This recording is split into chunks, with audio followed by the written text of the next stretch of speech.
Welcome back. Today in our Sunday Spotlight, take me out to the ball game for some great food. We're not talking the typical burgers and dogs. Ballparks across the country have taken their food game to the next level. Laura Albanese knows that. She's a sports writer for Newsday who has taken a special interest in the interesting menus at ballparks. She joins me live from New York. Laura, thank you so much for doing this. I've been following you on Twitter for a million years, and I've actually used your feed scrolling through looking for pictures of what to eat when I'm down watching a ball game.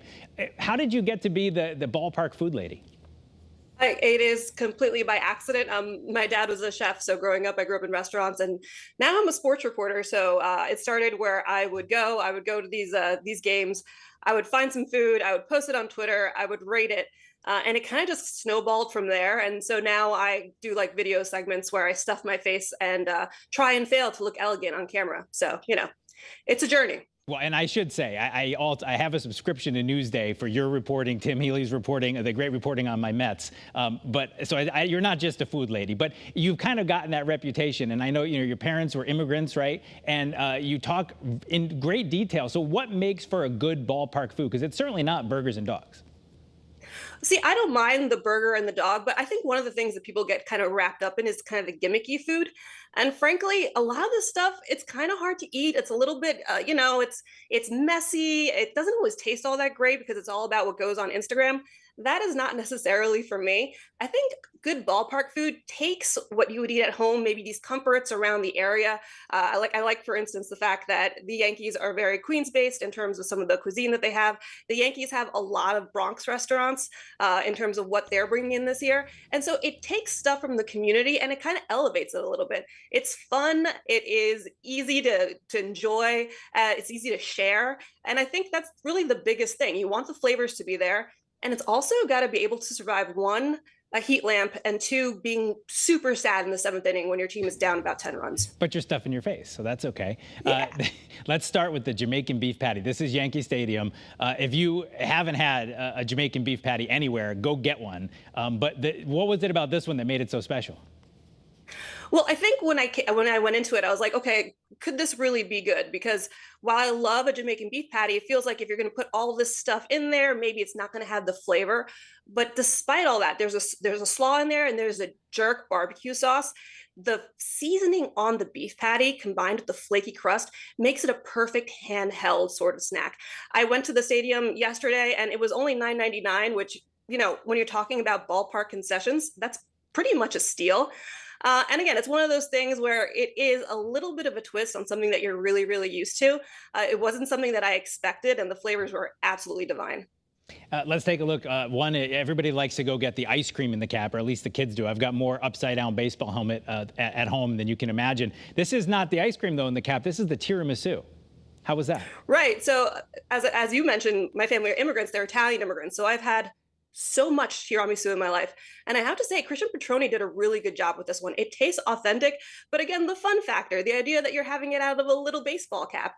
This is, no bells, no whistles, nothing fancy, but it is a real deal tiramisu.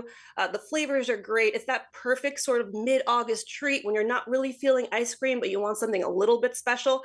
Again, it's unexpected, it's portable, it's delicious. And if you're from Queens, if you're the Bronx, it reminds you of home. Yeah, and like you said earlier, easy to carry back to your seats is not a small thing. Let's show the street bird dog real quick. Just real quick on this one, Laura. That one looks like it's going to be a mess, but it looks delicious. Okay, yeah, I had a really hard time eating this on camera. I also had was it going to be any good? But Marcus Samuelsson knows what he's doing. There's the cheese sauce on there. The chicken tender is delicious. It's not a combo that you would expect to work.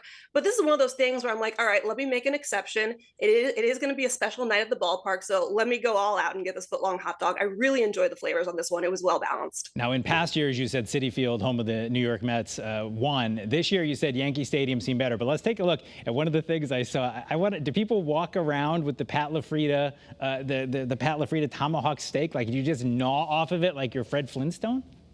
That's what I was wondering. I was looking at this thing. I'm like, who is going to order it? Let me just say, it is delicious. They gave us little samples of this thing. I'm assuming it's more of a sit-down situation. I have no idea how much it costs. They did not tell me. I would imagine you'd need a second mortgage on your house to afford it.